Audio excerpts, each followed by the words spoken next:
Coffee.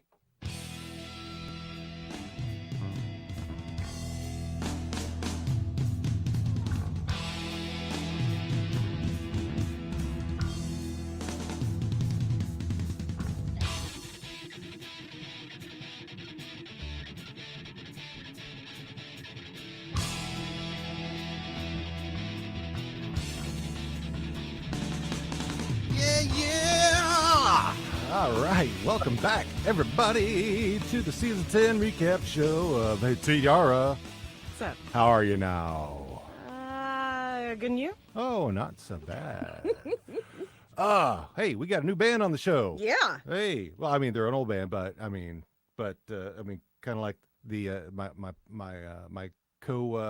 my co-host or however you want to say it, Al from the Produce Stand podcast. Al, how are you now? Good, and you? Oh, not so bad. Hey, so yeah, this is Al's music, by the way, and I'll be announcing that again at the end. But Al, like me, is a musician. Well, I'm kind of a former musician. You never stop being a musician, dude.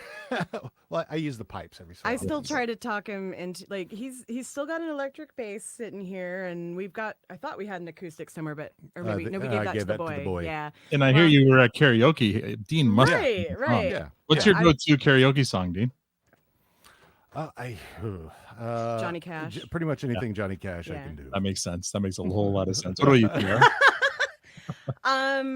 Usually something in the 80s, like Pat Benatar, or well, before I lost my voice and I'm kind of working my way back, it would almost always be Pat Benatar and Concrete Blonde. So Very cool.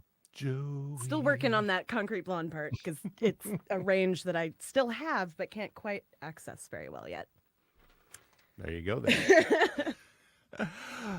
So how's things been with the Produce Stand since wrapping up your season? It's been busy. I mean, who knew that we were going to get this? Well, we kind of had an inkling that we were going to get this holiday announcement so soon because we were buckling down for a long kind of hiatus like you guys had, we didn't know when Shorzy was going to come up, but we just recently, was the last week we had you guys on for our season 10 recap. And it's been great, and now we're gearing up for next week. We're doing our Ag Hall Social, which is kind of a listener event. We invite our listeners on. It's a massive Zoom call, and it's a lot of fun. And what makes this one a little more special is it's our 100th episode. So How do you have 100 episodes? We just have a little. This will be our 81st, I think, overall. Yeah, and I was wondering that because I wasn't sure, because I know you guys have a lot of interviews, but we threw in a lot of extra episodes. Like at the end of every season, we had you guys, or at least you, on for a recap. Yeah. We would have an Ag Hall Social, and then we count like our interviews with cast members. I know you've had some cast members on for your recaps. Yeah, that takes a lot of balls because the way we talk about the episodes, we don't want Trevor Risk on. Trevor is awesome, though. No, I know, and I want Trevor on for a regular episode, but for an interview, not for a recap, because I have no idea. We did. That was we interviewed him first, and then he became a friend, and but we have no idea what Victor's going to say about an episode, and I just don't know. I can understand that. Oh, Victor. But no, it's been fun. So yeah, we DJ every so often. We do throw in a lot of extra kind of bonus episodes that aren't recaps or reviews, and that's probably why we're at 100, ahead of you guys. Yeah, that's that's plenty. Right. I can't. I mean, I don't know about you, but do you also do like other podcasts? For fun, Dean's no. got like 50. I know. No, I'm not quite at Dean's level yet, or yours. I mean, Tiara, I have two. You've got two. So I've got other podcasts, but they're not. I mean, two of them are work related. They're for my company, so they're less fun. They're still fun. I mean, shit. I mean, who can say they get to podcast for a living? Not many people. So I don't mind. I like the work, but they're very different kinds of podcasts. There are the dream for Dean. Mm-hmm. Dean's dream. Get my toes in all the podcasts. I know you're taking a course, right? That's what I did. I took a USC course last year, and I was head of the class, and now I'm doing podcasting for a living. And Dean, I know you can do the same. Yeah, I actually finished my podcast, turned in our final project over the weekend, so we'll see how that turns out. I had to make a couple of tweaks to it from the original, but went back through and tweaked it and sent it back out, and Nice. then I will get my certificate of completion. Very nice. So your final project, did you have to produce or come up with a concept for a new podcast and produce it? No, what we had to do is we had This was more the editing class, right? Oh, it's engineering. Engineering. Yeah. So basically, it was about. Well, we had done recordings ourselves through the beginning, just for little here and there things, and then come to the final project. He had provided music and some other clips, and some introductory clips that he had. That basically he had to put us all together, put the music in, do the intro, outro, do the right fading, signal processing, all that stuff, and then.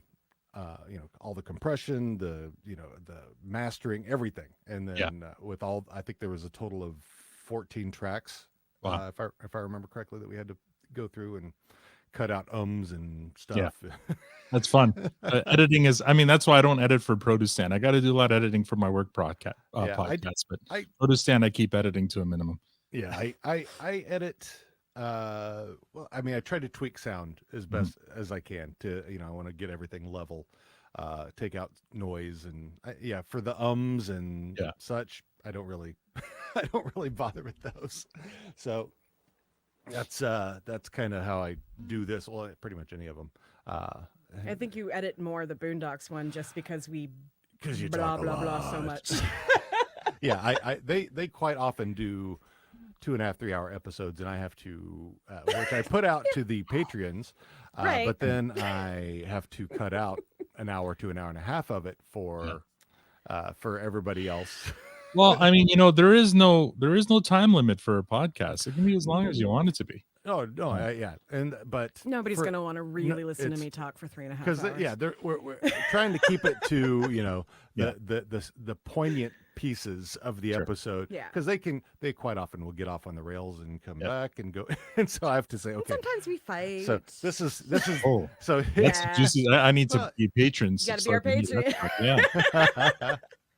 Although most of the fights actually don't even end up on the Patreon because I'm just not about that. But yeah, words were said, feelings were hurt. You don't need to yeah. It is what it is. But there's definitely more context. Like if you're listening to the podcast and it'll be something where we're talking really lively, and then all of a sudden it's. So the next part, something went down. Yeah. Oh no. Yeah. An abrupt change in tone. It's like, yes, okay. Just a little bit. You know what? When you have 3 people, very strong opinions. they very strong opinions, and not everybody who has strong opinions are always joined in with the same opinions. So. And we were 3 of the most different, in my opinion. Honestly, we could not have grown up any different, the 3 of us. Well, that's what I found very interesting about Boondocks is that like you're 3 women of color talking about this subject, but you're very different upbringings and backgrounds that give you completely different perspectives. And I appreciated that for sure. Yeah, was that what you appreciate? I was trying not to do the appreciates, but then I just got to bring it back. You got to do it. Come on, this is how are you now? It's literally like it is literally a meme now of to be fair and like how people who watch Letterkenny can't even talk correctly anymore. It's like, that's true. Yeah. All right, so let's get going here, shall we? All right. So, I just want to say, I think it was as of today, it may have been yesterday. We went over 125,000 downloads overall, and as everybody was aware, we were doing a giveaway on this episode for Letterkenny-opoly, and our portion of the giveaway is to our Patreon patrons, of which we now have 22. I'm going to give everybody some thanks real quick. Eric Clausen, Kojira So, Snippersaurus, Squee1, Adrian Beck, Oliver, John Keeney, Trisha C, Roger Primo Jr., John Meacham, Aaron Schoen, Blaine Stewart, Jason Higby, Blue Eyed Devil, Vegas Matt, Shane Winsma, Pie Guy, Anthony, I think is his real first name, Dennis Guggen, Shanna Swatsky, Awesome, Heidi, Renee Encarnacion, and our oldest friend of all these, I think, is probably Victoria. Yeah. Yeah. Our oldest friend and most recent Patreon Yeah, that's right. subscriber. I think I think she may have been one before, but I think she was for Podscare when you did the coffee. Oh, yeah. That's why. And Yep. she just, never Yeah. got around to Yeah. this one. And she is one of our admins over on the podcast on Facebook. Yep. So, also let's see, social medias, Twitter. We are currently at, well, I think as of yesterday when I did this, 4153, 16% growth since our season 9 recap a year ago. So Facebook, Hi, new people. 2,354, 6% growth. Instagram, 5% growth to up to 831. TikTok, we've had a huge amount of growth. For a year ago to now, we've grown 921%. For Big number. We went to 398 followers, and then I think you had just basically started it and started talking about it Yep. in season 9, right? Yeah. Okay. and then Tumblr, 1,048, 9% growth there. Now we want to give thanks to all the bands that we've had on the show. Hard Money Saints, who, longtime friends, Jack Rainwater, Hard Money Saints, great band. Elon McKnight, Driftmouth, new band. Medsun, also a new band. Light the Lamp, our good friends from the hockey punk genre.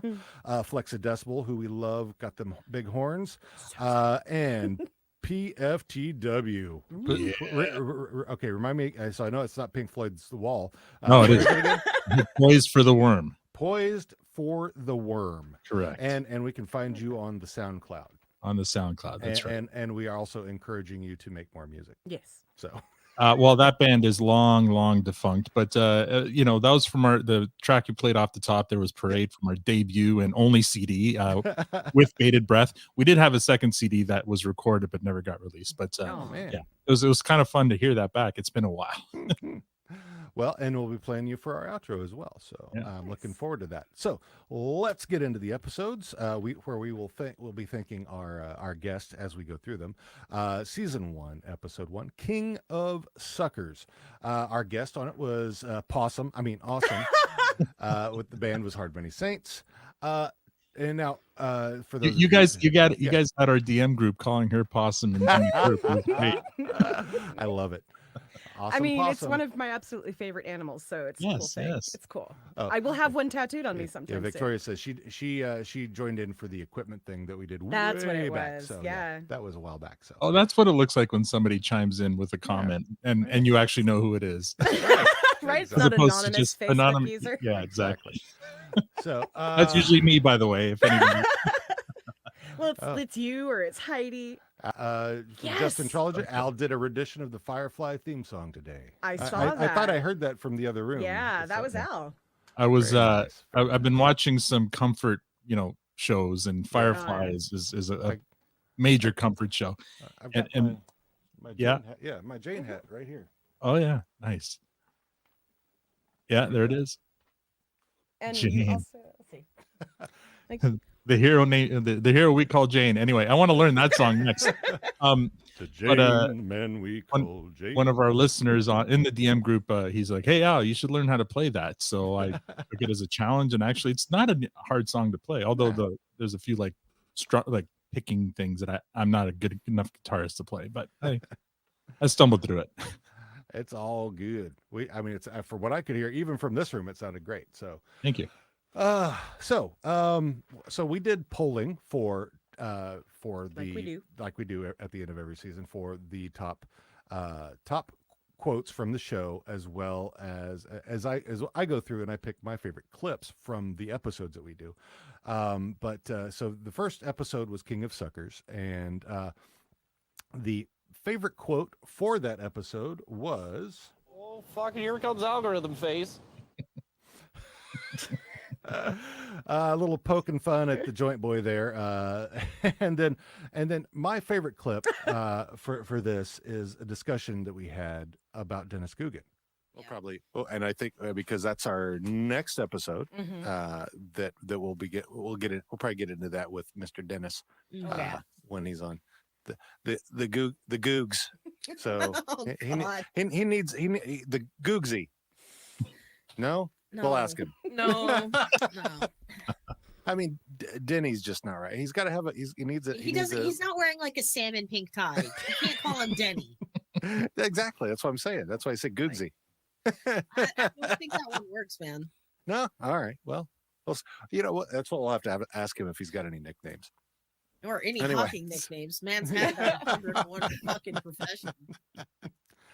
So yeah. Did we ever saw like when we talked to him? Yeah. Did, Yeah. He's never had a. He says he's never had a nickname. Oh no, he has one. We call him. We He call does him the now? voice of God. Oh. Oh yeah. VOG. There he is. Yeah. There's Justin popping in. There he Yeah. Nice. Justin knows. He knows. Yeah. Yeah, he's got a very. I'm No. I'm going into Brock Sampson. Right. He's got a very deep voice. Oh, you sound a little like Poison for Putty there. Cusco. Poison for Cusco. Yeah. well done. Well done. I love Like, Patrick this Warburton. man needs to go into voiceover work so goddamn Yeah, bad. I that's am not great. the only one who should have to die laughing at his impressions. That was awesome. Yeah. When we have sex, that's the voice I Oh use. no, I punch him if he does that. No, it's what we do in the shadows though. Laszlo. Oh, That's his I favorite to came like. to fucking live forever. Anyway, anyway, King of Suckers, as far as ratings go, was the lowest rated of the episodes for the season, but that's okay. I mean, it's still got a number of votes on it, and that's all right. So the next episode, Dealership, that we had with Dennis Guggen, the band was Elam McKnight, and the favorite quote for this one was, How are you now? I'm pretty near positive the smell of McMurray's breath has attached itself to the upholstery. Thanks for checking in. You're welcome. You all right? No reason not to trust you till you give me one, bud. Well, feel like dancing? Nah. Let's go home. "Oh yeah, let's go home." Hey, is Yeah? that the first time that we've heard someone say "How are you now?" and Wade did not respond in the? Like you said, Wade. Sorry, because I just like read ahead. How Wade? Yeah, you know what I mean. Yeah. Has he done that before? Has he not followed the tradition? I don't know if he has or not, and I don't know if No, other people have. Yeah, but yeah. He always seems to be the one doing it, and right there. If anybody's going to know it off the top of their head, it's going to be awesome. I don't know. Yeah, if Awesome, she's, are you I don't know if watching? she's watching or Right. listening, but in either way, because yeah, she had a she texted us to early this morning. Oh yeah. Yeah. so- Hopefully she's sleeping. Yeah, probably. She somebody tried to steal her catalytic Oh, yeah. converter off of her car at 3:00 or 2:00 this morning. And so- she chased them fucking away. PJ. Yeah, she Yeah. did. Not only that, like And then they came back by, and she ran after him Fuck's again. sake. Like fucking. Oh my god! I understand people. Like I have a really hard time getting angry at people who feel like they have to steal to survive. Because right now it's capitalism is collapsing around the small of us. But also like, can you pick people who aren't poor themselves? Yeah. Like, can you go to neighborhoods that actually have rich people cars Go to instead of Nob Hill. ones that you are literally going to destroy any use of them because this car is worth $2,000 and you're going to cut off the one thing that makes it go? Like, come on, go for something. Go for something bigger. Go for the fucking people with money. Come on. Go yeah, steal but if the they're Tesla. looking for a replacement part for themselves, likely Yeah. it'll be Right. another Right. poor person's car, right? Right. Unfortunately. Like, we are all in this together. That's the Mhm. only way we're going to survive it. So, Yeah. like, I am 100% like on the side of the French Revolution. Like, let's fucking guillotine and eat the rich, man. Like, fuck them all. Would I sous vide them or? Yeah. You mean like cook them like lobsters? Are they still alive when they go in the bag? And No. Well, I need a really large bag for that. that's true. That is true. The Anyways. great Aerosmith song too. Either. And we had a little bit of discussion about Anik and Derry. Anyway, do we think Anik is flirting with Derry, or is she just like she knows that she can get a rise out of him by like giving him the eye when she talks to him? I think what See, she didn't even have to say anything to him. No, She, right. Hey, Daryl. I was like, really? Right. Just saying hello to him individually out of everybody. Like, Derry's going to take that as flirting, and she knows it. So, That's was she flirting? fine. That would be enough. And then she tells him she's going to be in town for a while. Mm. An honorable mention to Rhodes' faces. Oh my god! He made some When good Eric ones. walked out and he just goes, yeah. Right. Everybody else is like, oh, she's gorgeous. And he's like, really? Yeah. And actually, that's kind of me too. Yeah. So I think she's very pretty, but she's so skinny. And like, this is the first time I could really see just like, I don't know. I'm not into skinny girls. She's definitely no Nicolas Cage. That thing's gonna haunt me. That's terrible. Look up Nicolas Cage. Seriously. It's a real thing. And sorry, not sorry. Yes, add Nicolas Cage now to your lexicon. I had forgotten about that. It's a great one. So yeah, it was a great episode. Came in at number 4 overall. So yeah, it was pretty good. I enjoyed that one. It was, you know, I like seeing some of and these are really tertiary characters that really came in for this episode and propped it up. I mean, I think had it just been about the Caesars, it would have been one thing, but this added a whole new flavor to it that I really enjoyed, coming out to the dealership and everything. So to speak. I would have put this is my second favorite episode of season 10. Really? Yeah. I don't know what it was. Like, I think I really enjoyed. I was disappointed in the reason Marie Fred was there. And I mean, I remember you guys talking about this in your season 9, when you guys were doing season 9 and at the beginning of season 10, likely they dropped whatever their original storyline was, Yeah. or their original intent. So it kind of felt hollow that this is the reason she stuck around for months in Letterkenny because she needed somebody to help her buy a truck. And in the end, she's the one who made the deal. Yeah. So true. So I feel like I agree with you guys that there was probably a different idea there, but maybe they couldn't do it anymore because maybe the actress wasn't going to be available. Who knows? Right. But I enjoyed this episode immensely. The Caesar competition and the dealership scenes were great. Yeah, having them both together and being really kind of separate. I mean, very distinctly separate types of things. Yeah. I like that. You got two flavors. Yeah, and then Wayne closing the door literally and figuratively on Marie Yes. Fred. Like Yeah, that was it. exactly. No more. Yeah. Yeah. So third episode was Dick Meat. This was our number 2 episode of the season. Got 20% of the vote. Our guest on that episode, Renee Encarnacion, who's definitely in way over the 5-timers club. And Is there a jacket? There should I want one. be. It'll be a flannel shirt, I think. Oh, probably. sure. I'll do that. Not a bad idea. I bet FBI printing could do something like that. Probably so. Yeah. And with the light the lamp on and I need to jump forward to my next set. Here we go. And so the number 1 quote for that episode is, Well, could you at least ask us what the problems is? Okay. Okay. Okay.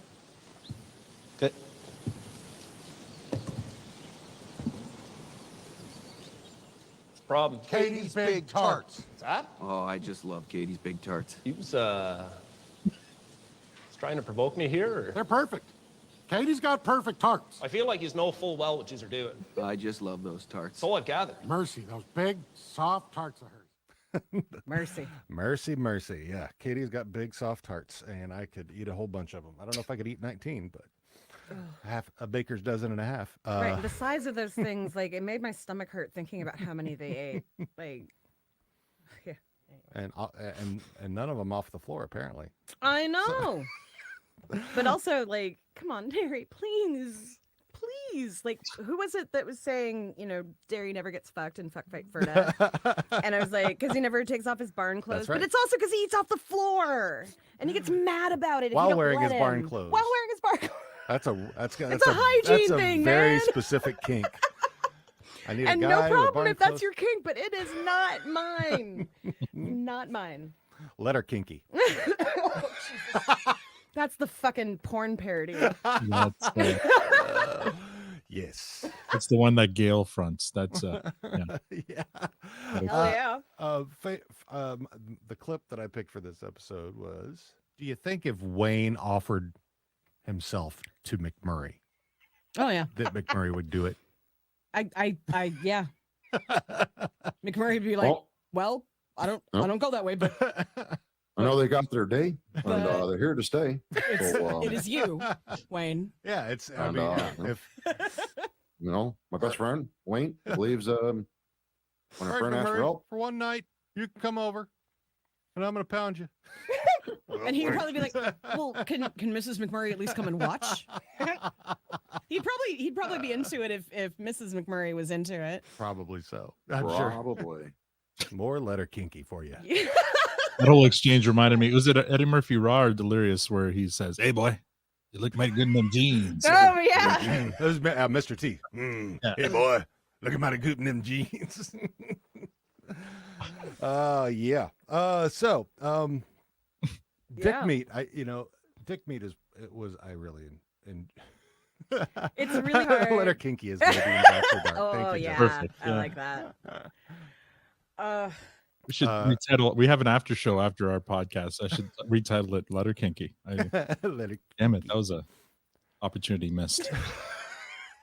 I'm serious. That is going to end up being a porn somewhere. Like, if it is not already, considering how many we're hopefully going to be getting season 11 soon. You know, there's a porn out there.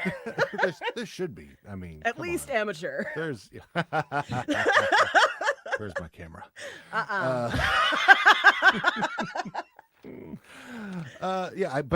Dick me any dick, any of the dick, I enjoy. Finish Dick that sentence, then, please. Quickly finish the sentence.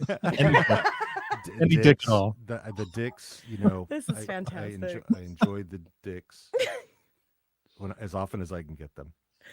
And you want some dick meat in your mouth. Everybody wants some dick meat in their mouth. I mean, you just can't get enough. Right? Just Oh can't man, my get nose enough. hurts from snorting so hard. Well, in that case, let's move forward. Anybody have what thoughts on dick meat from everybody? I was a little softer on this one than most people. Yeah, it was not my. It's sometimes You're your welcome, Tiara. Dick just I love you. not every dick can be as strong as the last. No. So. And I think we said this in our podcast, in our episode. This was the weakest of the Dick trilogy. Yeah. But I think they were. Was it Matt who said they were kind of self. Oh man, what's the Appreciating. word? They were making fun of themselves. Yeah, they were making fun of themselves. They were Sure. aware. They were self-aware that yes, we've gone to this wall a third time, and because in that cold open they were interrupting Noah when he was doing his usual thing, and so I wonder if this is the last we'll see of the Dicks. I can't imagine that unless I mean They are Jonathan so Torrance- popular, right? But yeah. But I mean, 3 is that magical number, the comedy number, and I feel like this third one was kind of like their send off. Unless maybe he comes back just kind of as an incidental character, but there won't be like a whole storyline around it. Could be. I'm Could looking be. forward to finding out though. Mm-hmm. Definitely. Next episode, episode 4, prostate. With our good buddy Trevor Risk, new band. Medsun joined us. They're out of the UK. This was the #1 episode by far. 45% of the vote it got. call that. Yeah, Yeah. very, very solid. Facebook user says, but we likes the dicks. So Facebook Yeah. user, if you go to streamyard.com/Facebook, you can add that into your permissions and we'll get your name, unless you just want to say your name, and that's fine. Or if you don't, that's fine too. You can be hidden if you want to. You can. Anonymous possum, is that you? Oh, I doubt Possum would be anonymous. Anyway, so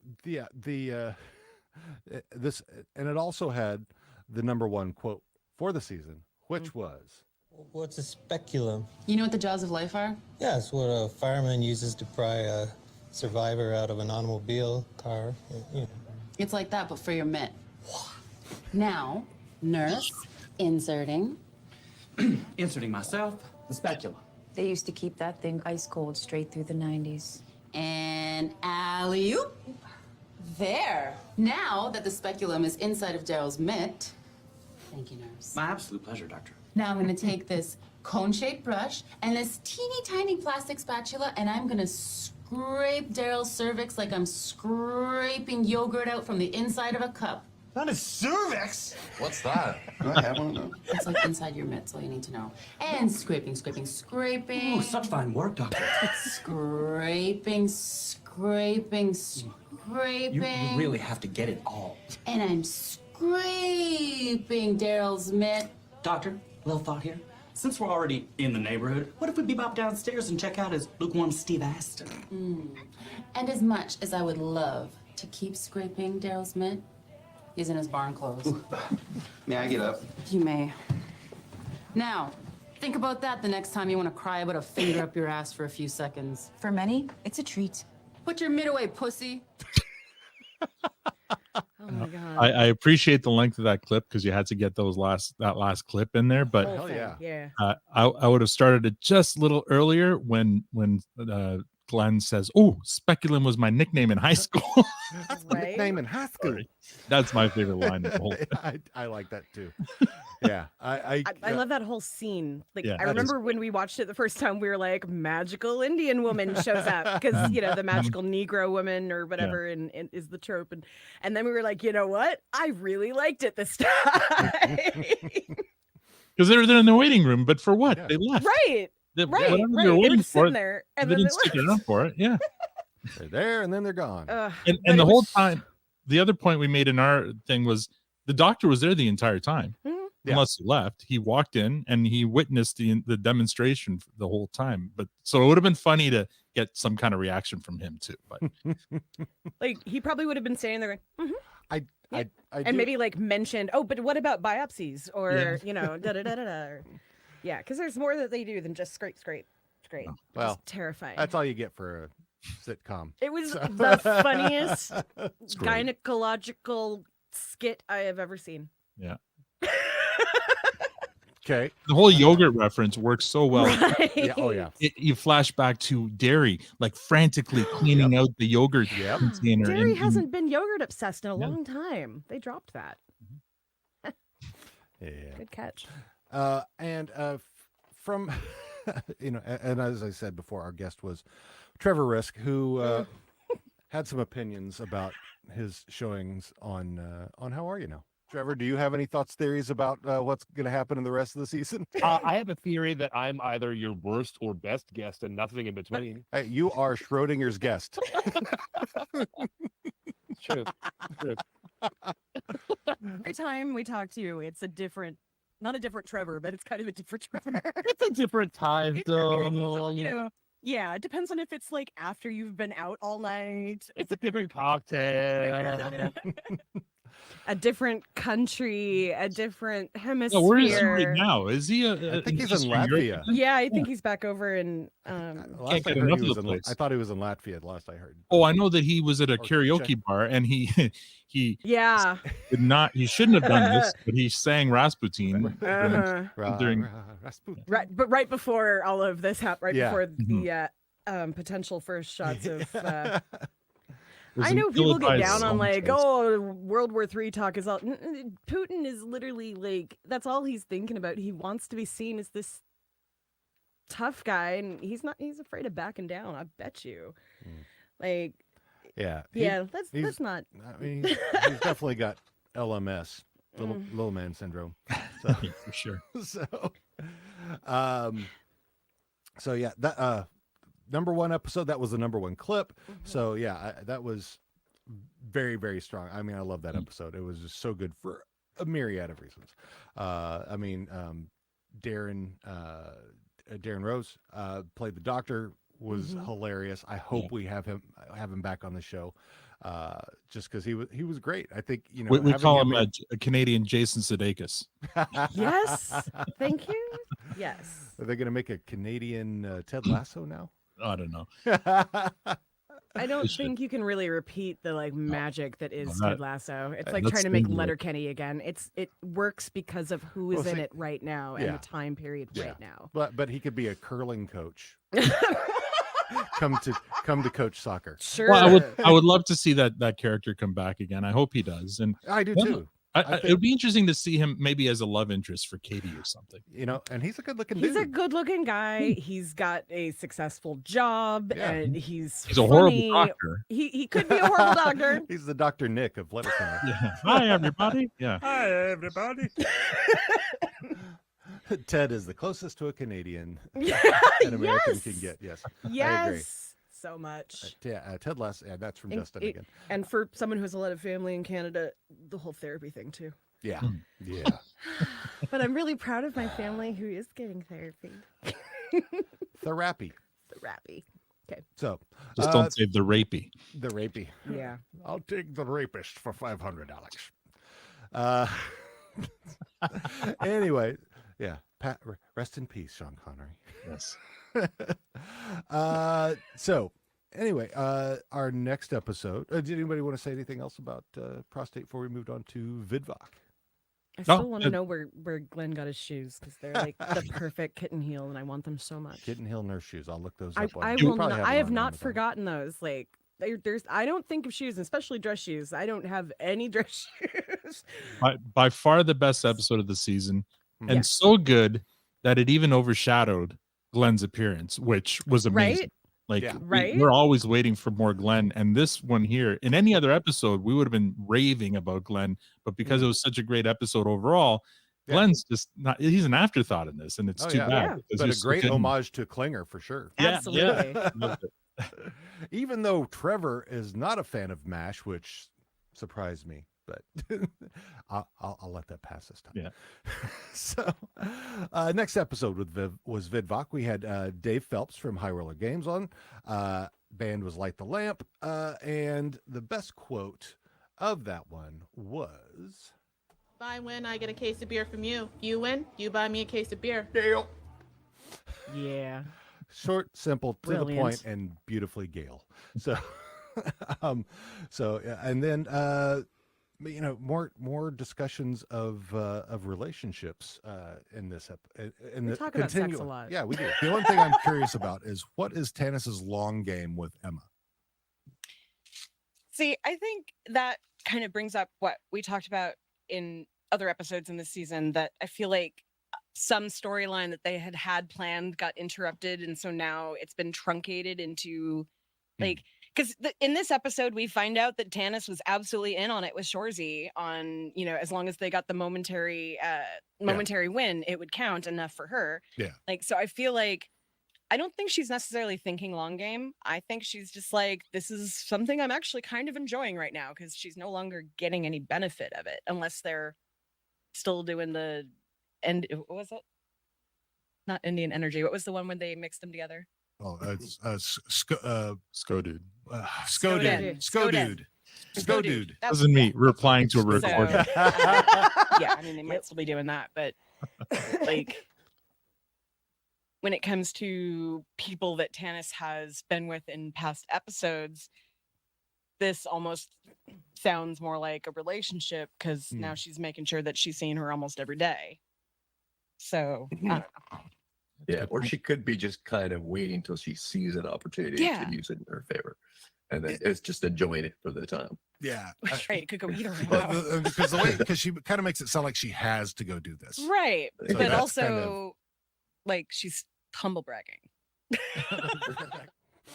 For sure. Yeah. When you got to say, I got to go lay on top of this broad.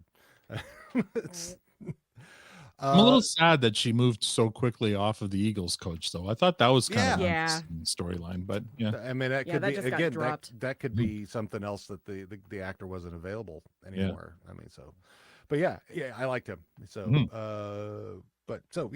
number 5 rated episode of the season. So not the worst. People didn't like seeing Riley and Jonesy's booties. Well, they get more in the next one too. But yeah. So thoughts on Vidvoc? I thought that the scene with where Wayne shakes Shorzy's hand was meant to be a much more epic scene Yeah. than it actually turned out to be. And I feel like a lot of it had to do with Shorzy not saying anything. I feel like they wanted it to be a bigger deal, but Like, I wonder it fell flat. It fell if a they bit had Wayne walk away first, maybe instead of like they shook hands and then Shorzy walks away without saying anything. Yeah. Like they shake hands and then Wayne walks away. He's known to not say things. You know what Like, would this be is maybe cool how I is, show respect, is but- him to, because Wayne kind of said the same line in like season 1, saying, you know, because Wayne says to him something like, I like whatever your work ethic or whatever. Say thanks, I don't fucking know you, and walk away. Kind of, you know, yeah, say something like that. I don't know, but I understand why they didn't do it, just because it would have.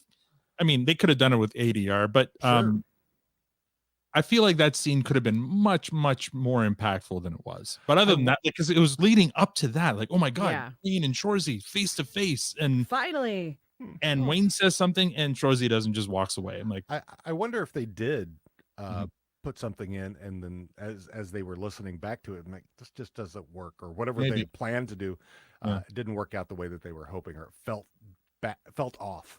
yeah, So it's that- possible. It's possible that there's nothing he could have said there that would have made it live up to anybody's expectation. I don't know. Right.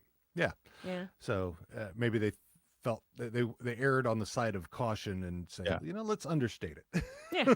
The best part of this episode, we all agreed, was that first scene between Tanis and Wayne when she's asking him to drive It's the your Lambo. job. But It's your job. Yeah. I love that. How square is Wayne's favorite shape? Of course it is. What? Of course it is. Oh my god. Belt and suspenders. Yeah. Square makes so much sense. Yeah. Yeah, you know, I just love that he is comfortable with his awkwardness. Yeah. And like plays along with it, because like that took me well into my 30s to be able to make fun of myself in that kind of way. Like I've always known that I am an awkward, weird person, but it's been really difficult when other people tell me that. Yeah. So like I thought that was a really cool way to handle that, where he was like, yeah, you do sound like me.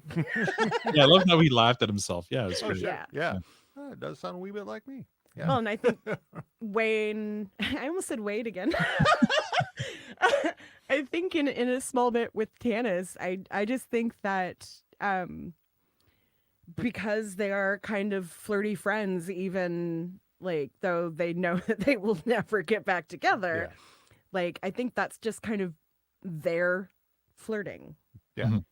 So- I think Wayne gives a pass to Tanis and to Gale for right. flirting with him. And he plays along with Tanis, you know, he's like, yeah, you know, I'll take, go ahead. Yeah, it's good. And with Gale, he's just like, yeah, whatever.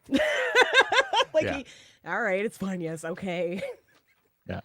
Another point of discussion for this episode that we had was why Frankie JJ and his two goons in the first encounter walk away when they see Wayne. Do they know Wayne? Is his reputation preceded him then, or well, it's the guy in the blue and black check shirt. He's the one. He's fought Wayne. He was in the bar when. Wayne so he was one of the found, French hicks. when I want to Marie say Frad. fricks, but my listeners will hate me for that. So he's one of the Les fricks. Freaks. How about the freaks? Les freaks. Oh, one of the actually one of the blue plaid brothers. He's one of those guys. Yeah. Okay. Yep. Yeah. I wasn't sure because they were about So to he's go like- in on him, but then they see Wayne and Well, they turn he around. He's like, well, he like leans over, is like, that's the guy, da da da da. Yeah. Which Yeah. in our mind was like, oh, he's telling him, I had did to he do fight that See, dude. I Yeah. missed Yeah, that. Whoa. it was really subtle. That everything with that was really subtle. Ah, And I'll have to go I'm back all to about that. expressions because I don't understand people a lot. So See, I missed that. So that's good to know. So that makes more sense. Yeah. right? Victoria says, "Flirty friends are wonderful." That They're my can- favorite. Can confirm. So, any other thoughts on Vidvoc before we move to the final episode of the season, as it stands at this So point in time? Season 10, episode 6. Sundays are for picking stones. We got number 3 on this one, dead center, with our guest Damon Thompson, my co-host on Disputed, and quite frequent guest on the Boondocks. And an all-around great guy. Our the band was Flexidecibel, and the quote for the episode, and to also remind Tiara, My name's not Wade. Maybe it is Wade. Hey, fuck you, Gary. Everybody knows Gary over there. Yeah, there's old Gary just chiming in from the peanut gallery. Oh, you're the biggest armchair quarterback there ever was, Sadie. Sadie? Oh, everybody knows Sadie's the biggest backseat driver. Sticks and stones, squirrely Dawn. Dawn. Yeah, where's Professor Tricia now, Dawn? Not a lot. I think we're all kind of forgetting that Sundays are for picking stones. Yep. Can't be all fun and games, eh, Wade? You want to know what? Oh, look, here comes Gary. Another one of his big ideas. More hands makes for less work. Hey, who's going to say that? It sounds like Dawn right there, always mowing everybody's lawn. I love that. That was brilliant. That was so. That That's absolutely a group of friends who are just a little bit drunk, just having fun with each other, and it just felt so natural. Oh yeah. And also, we had to nickname everybody we knew with the Shelbyville names. Yes. Now, the last clip. Now, and I'm going to give everybody just a minute while they're listening to this last clip. Oh yeah. And see if anybody maybe wants to sign up for Patreon, because we still got a minute left. As you may also remember from last week, the fine folks at High Roller Games are doing a Letterkenny giveaway. One is being done via subscription to their newsletter. You can get to there by going to highrollergames.com and signing up.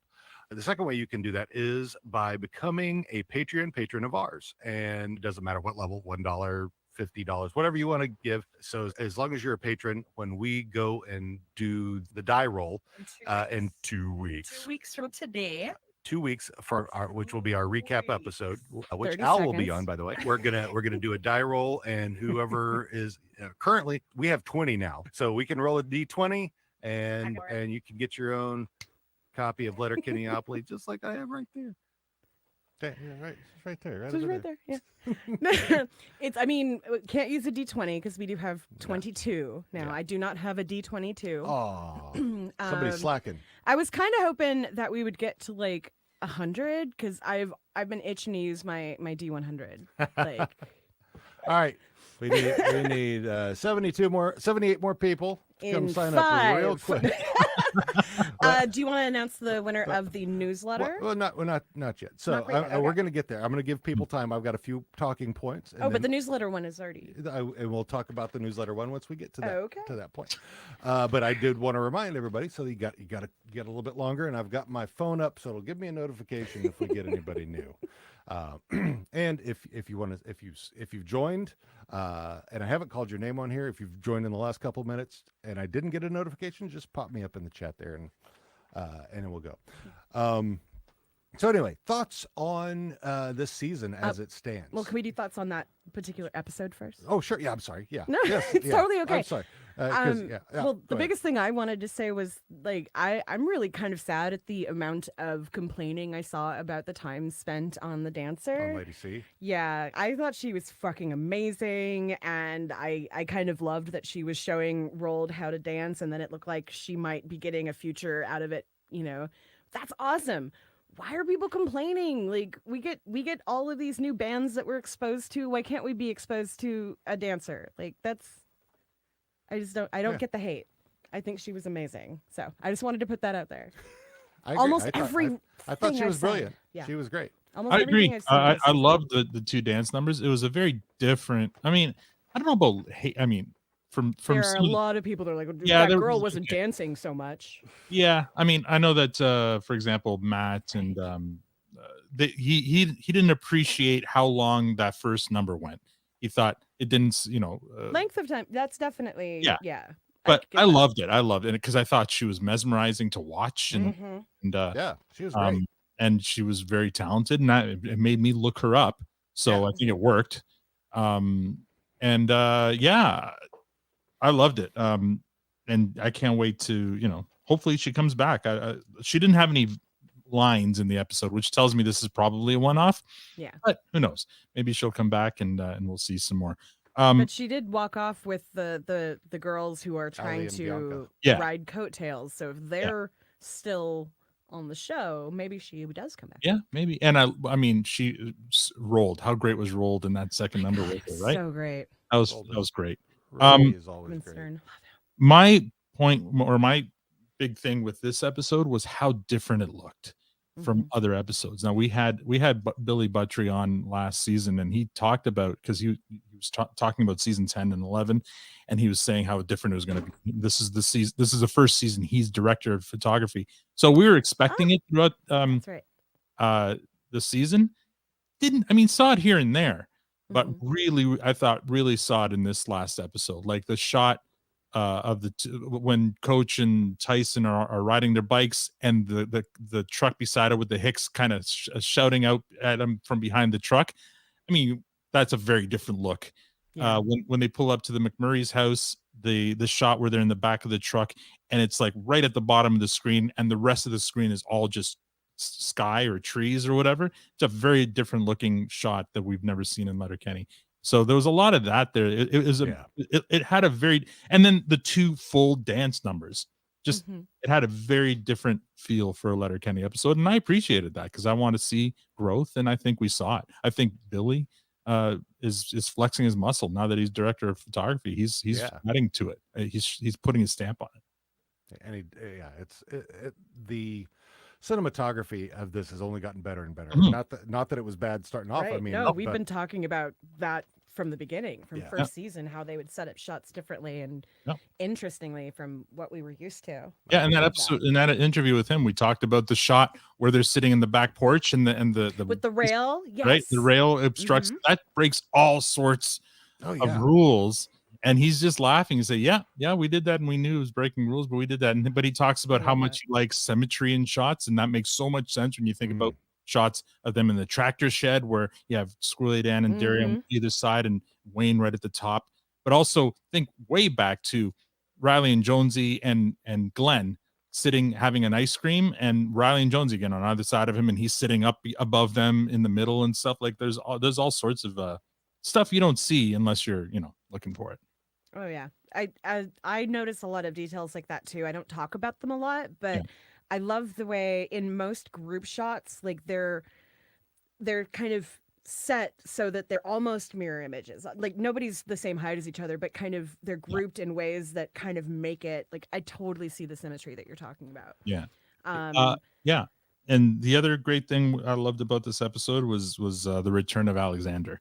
And yes, not to pump our own tires, but we had Jeff McHenry on last week or 2 weeks ago for an interview, and he was great. So I highly recommend check it. I keep meaning to go look up his stand-up, see if I can find some videos of it, because it's very small town. He's very he's funny. I mean, he's hilarious, but self-deprecating and a really funny guy.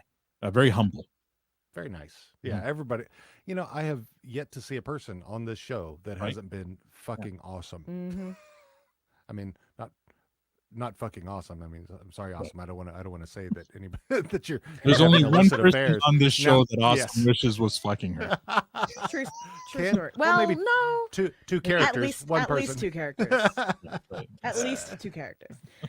She might even. I don't know. I feel like I'd have to go back and listen to the Fuck Right Ferda with Awesome, but I'm pretty sure that she's open to more than just the one. Yeah, fair enough. /2. Yeah. Oh, hey, look, we just got another a patron, and he happens to be on our screen right now. What? Oh, hey. I'm not letting my chance. I'm not letting my chance. Hey, no, I don't blame you. Yeah, I mean, if I didn't have one, I'd do it. I'd do it as well. So we've actually played the game. Yeah. Like, I'd even play it again, and I'm not a huge fan of Monopolies. Yeah. But I wonder if we could do this that. one If we could have a play along. Put one of the cameras pointing down. I've been saying. Yeah. We'll do that. You totally do that. Yeah. Yeah. Well, once you have one and we have one, maybe we can even do like we could. Move mine to this. Yeah. That's what I'm saying. Let's do That's it. Exactly what I'm saying. So, thoughts on the season then? By the way, I want to say I've wanted to say this for a bit because we talked about it last time and then I forgot about it. The bar in front of the faces. I did actually kind of wonder initially if that was set up so that if they wanted to change lines, that they could do that very easily. I don't think that was brilliant if they did. Yeah, their main thing to it, but he just thought that would be a funny shot. That's what he said, right? It's just a funny shot, and so it is, and it's a kind of a staple, right? And has made people talk about it. Yeah, exactly. Like they do weird things. Yeah. Yes, for sure. So I'm this season, it ranks up there. It's a top 3 season for me. I mean, I think, and it's funny because it's season 10. Like, it's amazing. It just goes to show you that the quality of this show, and also when you give Kiso 2 full years to write Right? a couple of seasons, you're going to get this kind of quality. I think it's great because on our show we do top 5 lists, and my top 5 list has been stagnant for a couple of seasons. I haven't added anything to it in a while until this season, until Prostate. I mean, it's a Nice. quality episode, and it goes back to everything we love about Letterkenny. But also it's the first time in a while, because they haven't done one of these in a while, where it's kind of there's an episode with a something to say, with a message. Yeah. They used to do it a lot, and then they stopped. Not, they probably ran out of messages, and you don't want to be too preachy on a show like this. But this one here was definitely one where they had something to say, and they said it in their Letterkenny way, and it was brilliant. It was so good. And I like it. I like the way they do that. Like the way they cover their messages. I mean, because they definitely have feelings about them. They keep them short and simple. Yeah. That there's no equivocation. Yeah. So I had this theory going way back to, I think it's King of the Katie's Tarts cold open. Is that the first? Is that King of Suckers? I can't remember now. No, that's Dick Meat. Dick Meat. Yeah. Oh, that cold open to me, and no one agrees with me on this, but I feel like that was Kiso's reaction to the pandemic. Because what we start with Derry and Squirrely Dan arguing at each other's throats. 2 close friends at each other's throats, ready to throw hands over something as stupid as Katie's Tarts, and there doesn't seem to be any way around it. There's any kind of appeasing either one of them to make it okay, and they're asking Wayne to intervene. And he's like, "Well, what good will it do? Like, obviously, how's that done for me so far? Like, what's that? Yeah, right. I feel like that's him." And I might be just looking into it too deeply, but I really thought that was kind of him, because how many families and friends have been kind of torn apart because of vaccine, anti-vaccine, whatever, Trump. Dean has not talked to either of his parents in almost 2 years. And I feel like that's kind of his message, or his, and I could be completely off on this, but I got that feeling like there was no way, here comes Mal with his conspiracy. Yes. So anyway, and then when I brought that up on the episode, and we were also talking about why was there 19 butter tarts in the container, COVID-19. Tanya made that. I remember you saying and that, we were all like, "See, I told you." Anyway, but it was just kind of a funny argument we were having, and no one was on my side. But I don't know. I'll take it to my grave. I think that was Kiso trying to make a point there. I wouldn't say you were wrong. I feel like there were a couple of times this season. I don't know if we said it on the shows or not, but like I feel like there were a couple of times this season where Dean and I had conversations where like, this kind of doesn't this feel like, politics to you a little bit, or doesn't this feel like, but nothing blatant, but just basically like, it's seems to be a little allegory going on here. I don't expect makes a fellow wonder. Yeah. I don't expect them to tackle right the except pandemic for the hard right Jay head on. Well, I mean the pandemic, because there's not much funny about that, and if they did it, I'm sure they'd do a great job of it, but I have no expectation that they would do that. But I feel like that was kind of just a little glimpse into, look, sometimes 2 sides can really differ in opinions, and that's okay. Like, we can move on from this, right? So let's hope so. Yeah, fingers crossed. Okay. But yeah. All right then. Sorry, I brought that down, didn't I? No, it's all right. No. Briefly, Shoresy. Yes. Looking forward to. We did the teaser trailer for it our final episode. We all loved it. I mean, it's very for very different reasons. It's very intriguing. I mean, for sure. I mean, the style of it looks different. I don't know if it was just the trailer, the style wise it looks different from everything else. Yeah. What episode did we record when that had like just come out, so we talked about it? Was that with Renee? No, that was the last one? Yeah. Oh, okay. It was very, very recent. Yeah. Yeah. I remember I Dennis said, "Did you guys see it? Did you guys?" Yeah. Yes, I saw it, and it's going to be playing now. Yeah. That's right. So yeah, it's I I think we are definitely looking forward to that one. I mean, maybe that will be kind of the buffer. I mean, I think hopefully it'll be the buffer between Hopefully. the final episode, the holiday episode that's coming out, and then Shorzy, and then 11. So let's hopefully they're nice, evenly, and satiatively, so that we don't starve of Letterkenny. Oh, we had Don there with the $1 million words there.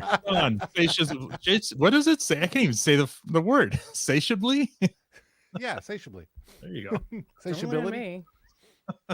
I don't know if that's a word. I just normal words.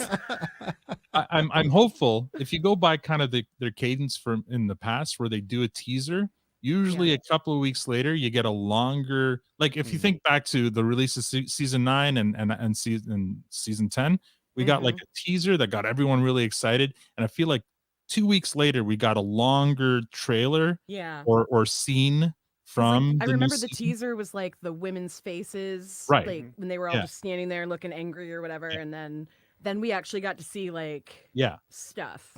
Exactly. And then a couple of weeks later, we got the season. So if we go by that, I expect a longer trailer to drop any day now. Yeah. And then in 2 weeks, Shorzy might start. Like, how exciting would that be? I wonder if the next long trailer will be Shorzy at the end of the Women's Day episode 7. Yeah, the holiday. I was wondering if they would come if they were going to come out at around the same time, like if that's going to come out and then Shorzy premieres like right after it. I don't think they would do it at the same time, because Shorzy would not be a good International Women's Day not release. so much. No, but you know how sometimes they'll throw a trailer at the end of an episode. Yeah, and then it'll start pretty. Tell me this: is April Fool's Day the same for Canada as it is here? So that would not surprise me to see Shorzy come out on April 1st. Shit, no, I wouldn't either. I really feel, I could be wrong or way off on this, I really feel we're going to get Shorzy in March. But I mean, either way, March or April, I'm good. I will not be displeased either way. Yeah. So would they put it out when they're still on the road? Sure. Would it start? Yeah, I think so. I think because I think it's done. I think it's in the can. I think it's ready. I think maybe season 11's not ready yet, but Shorzy should be ready. And again, Buttrey says expect a different look and feel for Shorzy. Like, I hope so. Tone even. Like I don't think it'll be the same tone as Letterkenny. So that'll be interesting too. It seems drama, a little some Letterkenny drama. A little like darker humor. It'll be the it'll be like the drama version of Fresh Prince. It'll be the drama version of Letterkenny. Well, I don't know if I like got that far because I'm still not sure about the Fresh Prince. I know. Like it makes me uncomfortable, and I haven't figured out why yet. I'm just thinking it would be funny. It would be funny to see something like a drama version of Letterkenny. Yeah. You know what? I'm in for the Bel Air. Tanya and I watched the first couple episodes, and yeah, I'm in. I think Adrian Holmes does a pretty good Uncle Phil. I think honestly, all of the actors seem really great. For me, it really is literally like I'm the same age as Tatiana Ali. Yeah. So I literally grew up like my early teenage through my early adult was watching Fresh Prince of Bel Air and seeing somebody who looked like me. Oh, I didn't have that. Me too. Yeah. Well, no, that's okay. It's but you also have to take into account like there were already rumblings of negativity in a lot of Black famous people at the time that were just starting to kind of come out. And so Fresh Prince was kind of this like almost idyllic, like watching it again this last year or whenever Dean and I did, I didn't realize how much Republican Uncle Phil was. Right. Like how kind of right leaning all of that politics was, and because they kind of made it seem so almost normalized without it being angry like it is You now. did get a lot of glimpses to his past where he was in a lot of protests and with Vivian and stuff. So and on Soul Train, but yet he was all about Reagan and you're right. Yeah, like he was all about that in the past, but to be honest, he's a fucking cop, so sorry. That anyway. I'm enjoying he it. Could have been a defense attorney. I'm enjoying it so far, and the lead actor that's playing the Will Smith character, I think he's great. I think he's I think I don't know his name right now, but I'm pretty sure I'm going to know it by the time the show's done. I knew it. Now I've forgotten it. The one playing Carlton is the one that impressed me with the first episode. Wow. Yeah. It's snorting Yeah, Xanax. yeah. Wow. I didn't see that coming. Yeah. Yeah. No. Yeah. Yeah. They kind of turned him up a bit. So Just a little bit. Like, and I kind of like that because I absolutely can, like, if the original Fresh Prince was a little more realistic. Oh yeah, Carlton definitely took drugs to stay awake and keep straight A's, and like, you know, the way he would remember he had the scare of like, what was it? He took speed or something like that. Oh yeah, I do remember Like that one. that was probably his first time, sure, Mhm. but he still wanted to go to Princeton or whatever. Yale. And people who I knew who wanted to go to college when I was in high school, they knew very well what that stuff could do for them. Yeah. So I don't No, know. it's got promise. I just just like you guys, I just recently rewatched the whole original series with my son. So a lot of this is fresh in my brain, and I'm enjoying it so far. So far, Good. tonally, like it's not Most a people comedy, but Right. tonally, it's right because they were very progressive at the time. And yes, Uncle Phil is a Republican, but that's more about class than it is about race. Right. And that Um, was definitely at the time they were trying yeah. to show that it was a class thing and not a race thing. Right. So I think they have an opportunity to change that part of the story. Because I will say, I mean, you know, when the boys got arrested and Uncle Phil came, I mean, he knew the black side of police confrontations. So That's right. and that was not ignored. So Yeah. even back then, so Yeah. which was good for me Yeah. to see even now. So And I'm kind of digging this Jazz character. Oh, and Right. what's his name? Jeffrey. Jeffrey. Yeah, Jeffrey's I like the Jeffrey upgrade. Like, and I'm saying this completely from superficial points of view. Yeah. I really like the new Jeffrey. You can tell Jeffrey's been in a great. couple of fights. Right, he's been in a couple of fights, but he's got this like He's the this handler. way about him that I don't know. It's yeah, he feels more like a he feels like a dom. That's what it is. who's the guy who's the guy that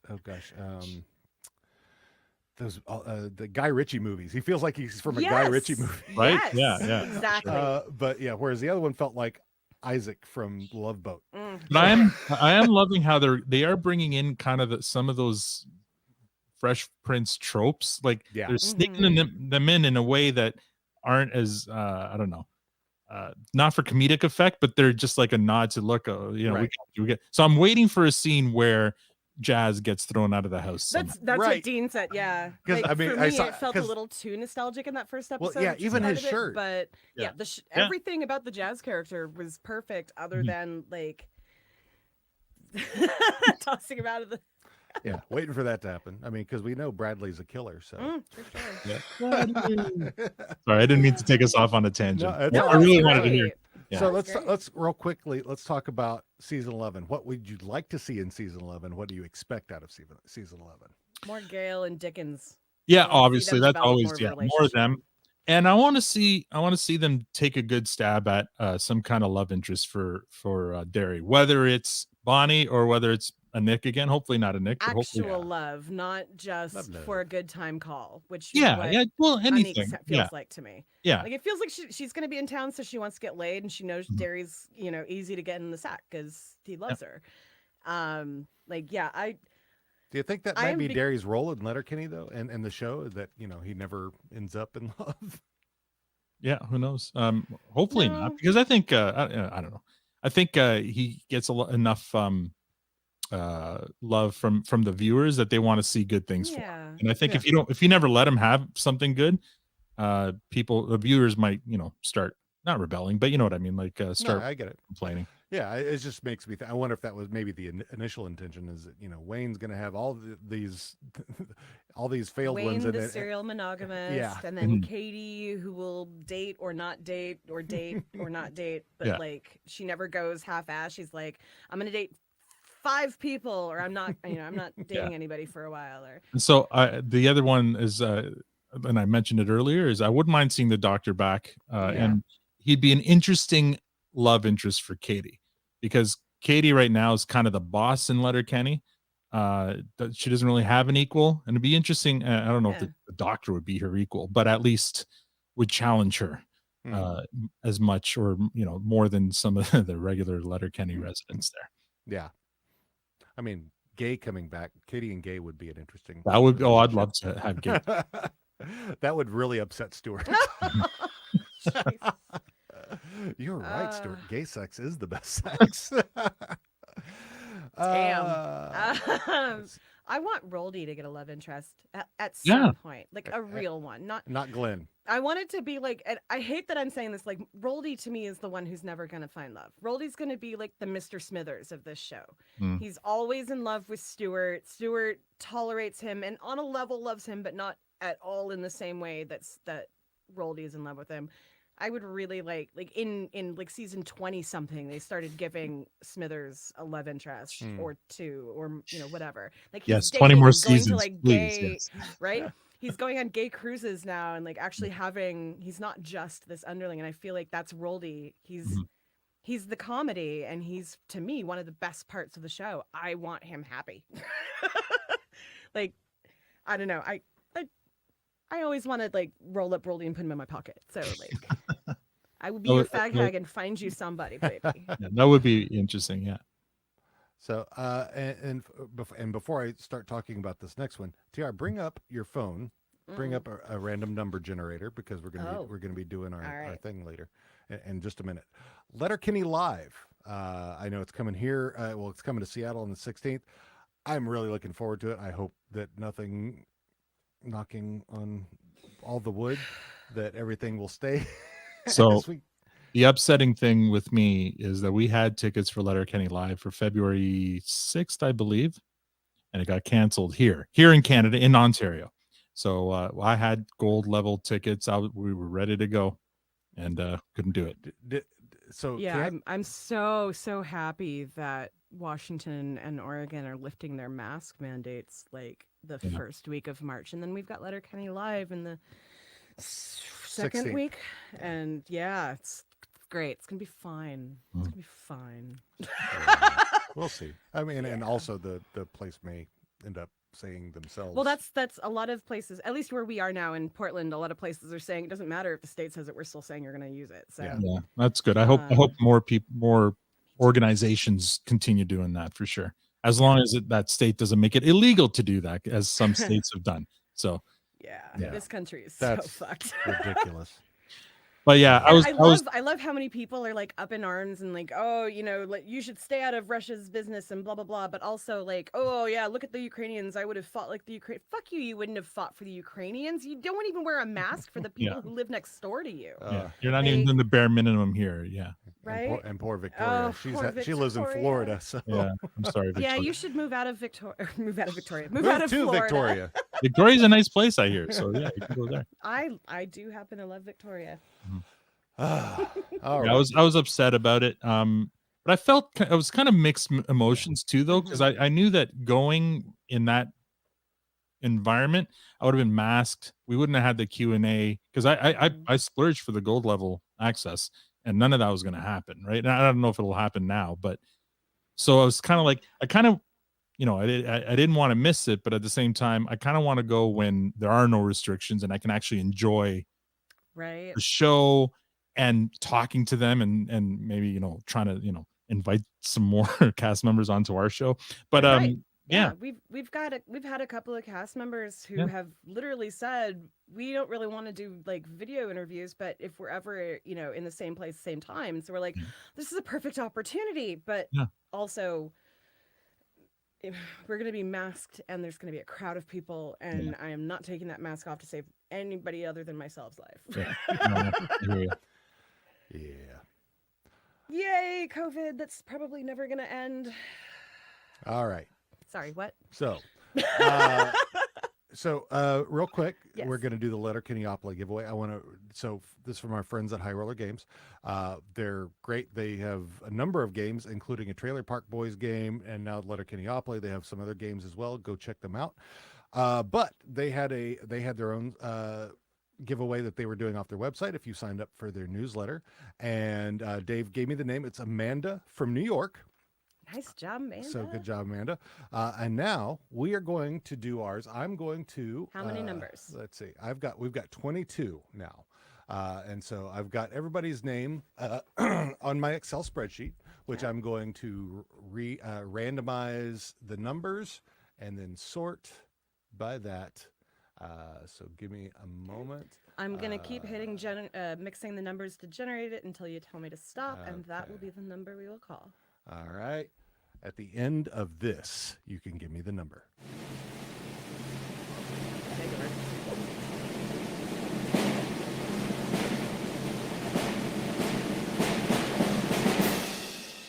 Number 5. Number 5. John Meacham. Nice, sir. Good job, John. Well done, John. Congrats.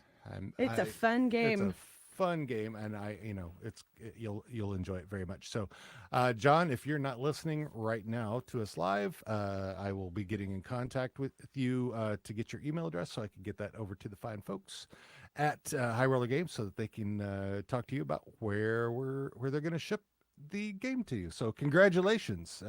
We're very happy for you. So, and if you did not win this time, you absolutely should go out and buy this game because it really actually is a lot of fun. It's fun. And, if you are a fan of Monopoly, you will really, really like this. And if you're not a fan of Monopoly, but you're a fan of Letterkenny, you will really, really like this. Yeah. So get the game. It's awesome. Definitely. It's not as and awesome they're not as possum. paying me for Awesome. this. No, they did pay us, and they gave us a game. They did give us a game. They yes. gave us a game. So if you want to give we us stuff to appreciate talk about, we will do that. Yeah. All right. So, Al, real quick before we leave, tell us where we can find you and your stuff. Sure. You can find the Produce Stand podcast at Produce Stand Pod. We make it easy. That's at Produce Stand Pod anywhere, whether it's Twitter, Instagram, TikTok, Facebook. It's at Produce Stand Pod. And my personal home is at PFTW. That's Poise for the Worm. But if it makes it easier to remember, Pink Floyd, The Wall. And if you want to hear me play the theme to Firefly, I posted that video earlier. So it'll be on. Really good. Did you post it on? Where'd you post it? Posted on my PFTW. I think I might have. Was it Instagram or Twitter? On Twitter. Sorry. Twitter. On Twitter. Okay. Yeah. Did I see it on Facebook or Twitter? I put it on Facebook. I mean, I put it everywhere. I think that's where I saw it. Yeah, I'm a whore when it comes to social media. I dig it. I do the that. same thing. I'm posting things everywhere. Yeah. Probably places I shouldn't. But There you go. all right. Well, it's been 1 week. It's been more than 1 week, but but yeah, if any, and I hopefully we won't have a whole bunch of people leaving our Patreon now. That I hope somebody's not. we're gonna have other stuff. But we'll definitely have other stuff. But We're gonna have an online Monopoly game, right? Eventually. Yes, that's what we do. Hell yeah. And we've talked about maybe, or was that that was with this doing maybe doing D&D or some other kind of invite Patreon people to play games with us or something. Yeah, we did talk to Dave from High Roller Games about having a Letterkenny RPG, which I think would be so amazing. cool. So especially if we get to in any way contribute to making it good. Definitely. All right. So, folks, it's been lovely, and as we will probably see you sometime around International Women's Day. Definitely, yeah. So yeah, you're gonna see Produce Stand with International Women's Day. You're gonna see us with International Women's Day. So yeah, we're all gonna be covering this. So yes. because we love it. So it's the event of 2022. Definitely. Al, thanks again for joining us, and I'm gonna go ahead and sing us out.